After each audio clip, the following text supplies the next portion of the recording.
राम राम मंडळी, कशा आहात? मजेत ना? मम्मा तू इथे काय करतेय? मी आता इथे खोबरं भाजत आहे. आपल्याला चटणीसाठी मसाला बनवायचा चाललेला आहे. मसाला कुठे चटणीचा? हा काय इकडे आहे.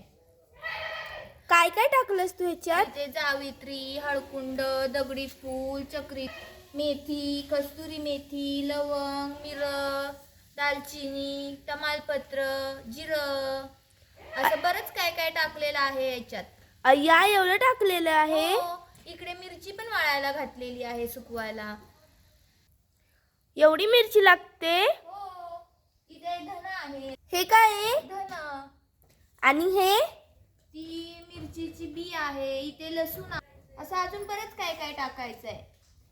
आपण खोबरं भाजल्यानंतर थंड करायला ठेवणार आणि नंतर डंकावर साईडला मम्मा ही घे, तू बी मागितली ना? हो.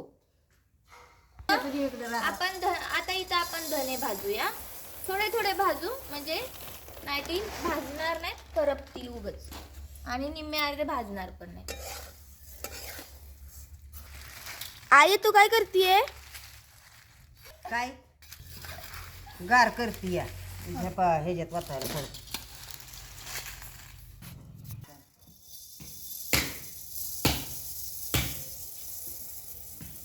पुढे येत नाही.